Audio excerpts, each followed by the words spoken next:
Hello, so we're in January now. Transfers are a bit hard. We haven't got the money yet until the end of the season. We've got rid of one, bought one in. Let's roll the intro and find out what's going on, shall we? In the heart of northern Italy lies a town steeped in footballing history. Welcome to Vercelli, home to one of the most storied clubs in Italian football, Pro Vercelli. Languishing in the lower leagues as its once glittering legacy faded into obscurity. But now, a new chapter is about to be written. A chapter of redemption, revival, and triumph. Get ready to witness the rebirth of a footballing legend. This is Football Manager 24, the Pro Vercelli Chronicles.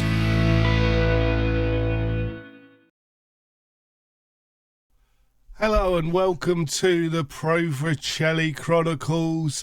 So, the player in is Jamal Rogero. He is a 2-star current ability, 3-star potential ability striker. The Holy Trinity's not too bad. He's lacking in physicals and bit of basically everywhere. He's 23. He's not as good as I thought he was going to be. But we've bought him in. And as far as the outs go, Oblak has gone out on loan, get a bit of game time. He's one that we signed on a free from Roma. Got potential to be okay. Probably just going to be sold in the summer for a little bit of money, was the thinking behind that one. So, since you were last with me and we had the dreadful Milan double-header, we went on to beat Bologna 5-0 with Mox, Zach, Greenwood, Esperand and Pieri on the score sheet, before losing to Napoli 3-1, 8-Bit the only goal scorer there. Then 8-Bit got another one against Fiorentina to make it 1-1. It was then 4-0 against Brescia, where Rasmussen got 2, Lorenzo got 1, and Esperand got 1. We then faced Hells Verona and beat them 2-1 with Mox and Zach both on the score sheet there. So today we face Sassuolo and Calgaria on a really must-win games, really, because Lazio and Torino are going to be difficult. And then we've got Udinese, Atlanta, Roma, Juventus, Inter and Milan back end of March, beginning of April. And that's going to be insanely difficult, and we could drop many a points. So we really need results against these two teams, and the team to do it is... We're not on match day yet. Bear with, here we go. I thought I was already on match day. Evidently I wasn't. I'd already sorted the team out, I know that. We've got Sinisalo in goal with Esperand, Pieri, Dackel and Fiera at the back. Helgeson and Zach in midfield with 8-Bit Lorenzo and Rassaman behind Mox up top.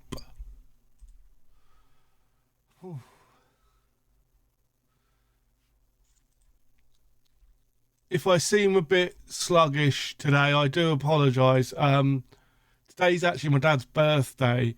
I'm recording this at just gone 12 o'clock after taking him out for breakfast. So I've just had a massive breakfast. So, you know, that massive breakfasts tend to make people a little bit sleepy. But we've got a penalty early on. There could have been 2. 8-Bit was fouled, but then Mox was clearly fouled in the middle. So there's 2 possible shouts for a penalty, and we've got one of them. So Rasmussen's pulling up his socks. Oh, it's in! Get in there, Rasmussen. That's what we want. So yeah, we went for breakfast, which was nice. I got him a new watch strap, which he picked out. So we got that done. Went for a coffee as well. So while we were waiting for the watch to get done, it's rather enjoyable. So yeah, that was my morning. Weekend, not really much because Formula One was on. That was good. Norris getting second place. I'm really happy with that. But Ipswich obviously didn't play, and the results didn't really go our way, to be honest. So I do want to talk about Manchester United.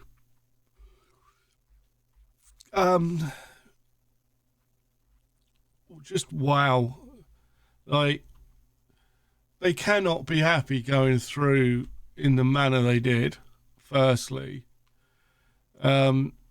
Secondly, Karen Carney was spot on. She said, Manchester United have a dreadful team. They've just got good players. And when it comes to that kind of thing, you've got to look at the managers, surely. The issue United have is they're no longer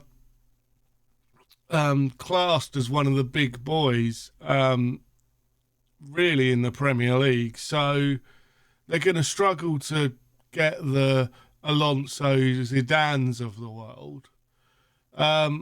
Their best bet would be to look at up-and-coming managers.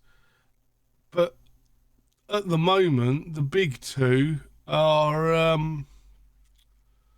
Carrick and McKenna. Now, the Manchester United fans were ripping into both of them, so I'd be surprised if either of them would want to come back after the way they'd been treated previously. So that leaves someone like Graham Potter, who is good, but is he going to be able to cope with the players at Manchester United? And is the owner going to have the balls to get rid of him now so that he's got a chance of getting somebody? Because if he waits and then transfers are starting to be done, again, managers probably not going to want to come in, because they want to build their own team, don't they? It's very, very interesting to see what actually is going to happen. We've just made 5 subs with 5 minutes to go, just for the sake of it. I think game's already won, isn't it? 1-0. It's the safest 1-0 I've seen in a long time, especially playing this game. So yeah, it's an interesting one. I think what I can say, and I think every Manchester United fan would say, is Ten Hag's got to go. But then if he wins the FA Cup, is that success in their eyes? And we have just let in a goal. As I said, it's the most comfortable 1-0 ever. We go and donkey it up. Not happy with that. Although the stats would say this is pretty much what it should have been. But here is Helgeson. Plays it back to Zach, and it's off the post. And now they've come on the counter-attack with Pinamonti. Plays it back to Velga. We've managed to get a foot in there, and it's played back to the keeper and tipped out to Zach. And the highlight ends, and we should have won. Instead, we drew. any points away from home isn't too bad. And did I just see Dakil's injured? I did, didn't I? It's only 1 to 2 days. He's pulled a wrist. You don't need your wrist, mate. You're a defender. Hansi Nolgudski. Right, on that note, join me when we're ready for the second game. So, for the next game, we have Sinizalo in goal, Esperand, Murphy, Pieri and Fiera at defence. Helgeson and Trevitt in midfield with 8-bit Rubinho and Rasmussen behind Moxley up top.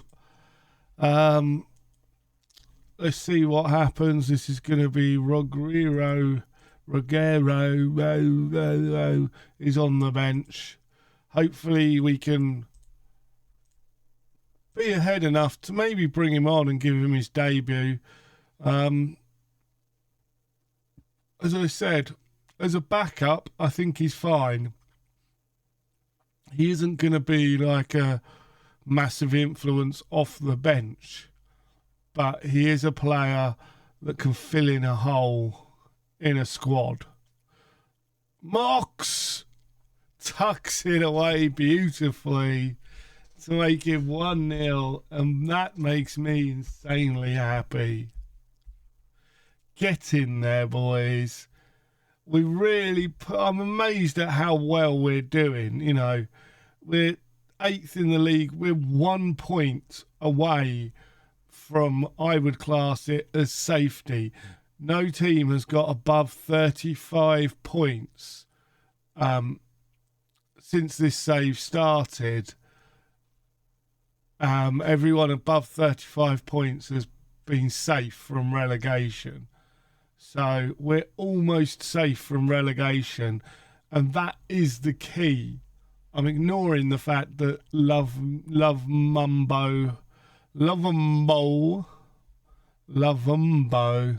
has just scored. That's a mental name. Not a bad player. And that's all we're coping with. He's worth 15 million. And we haven't spent that in the whole time we've been at this club, I suspect. Definitely not got it yet. Anyway, that's for sure. But here is Dosana. They're playing it forward. Mbosi.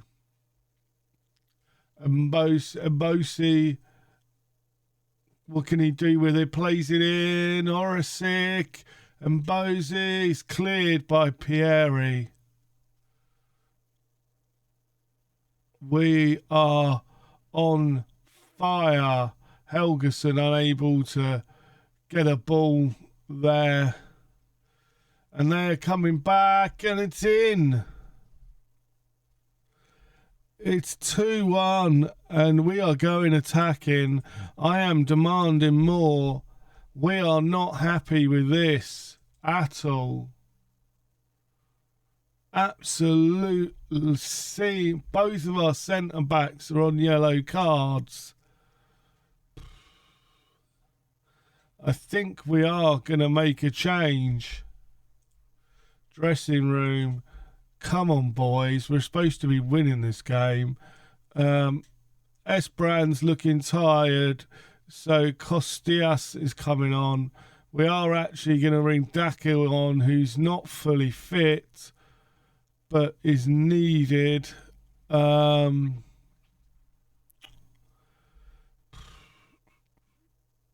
You can't play, can you? I think that will do for a minute, although I'd like to bring Rasmussen off and Zach on. We are going to do that. We are going to demand more. Straight off the bat, they are on the attack again. And these 2 games where I thought, you know, we're pretty much not must win, but have to win if we want to progress. And potentially finish in a decent position this season, we would have to win. Unfortunately, it doesn't look like we're going to. Remember, we're already attacking and they've already got another goal. What can we do here? Where's Rogerio? He's coming on for Robinho. And we are going to the two up top. An advanced forward and a poacher. Confirm. Now we just need to get hold of the ball and do something with it. Helgeson's looking tired. That was a poor throw-in even. We managed to get the ball though. Here is Helgeson. Plays it to Zach. Zach now on the right. Can Zach find a ball in? He finds Rogerio. But it was probably not the best pass in the world. And now we're going to have to make our final changes. Calgara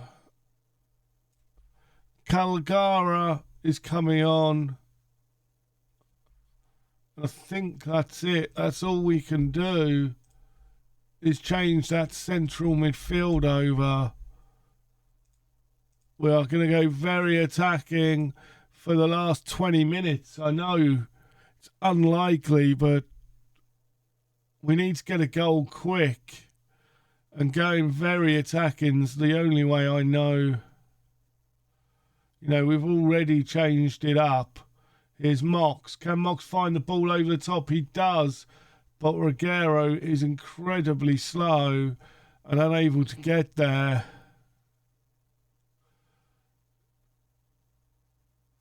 Calgara tries to flick it on, but nobody's awake, it seems.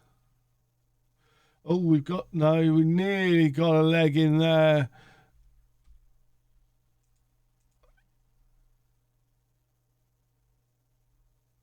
Oh dear.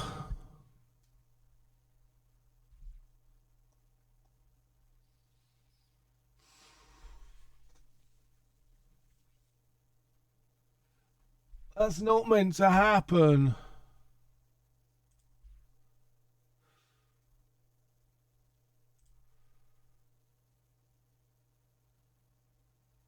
All right. That's shocking. How have we managed this one? We've done nothing.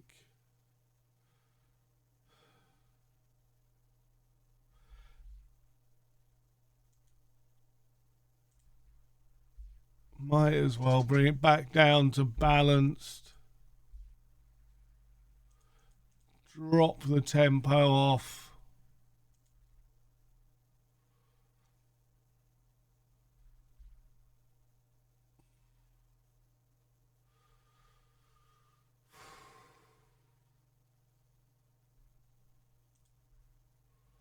And yeah.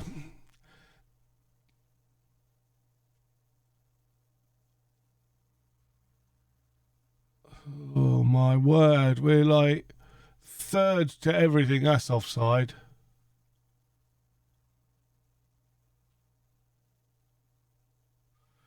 But we do play on. Murphy. I don't even know why I'm commentating. The whistle's going to go, isn't it? This is one of those weird end of half highlights.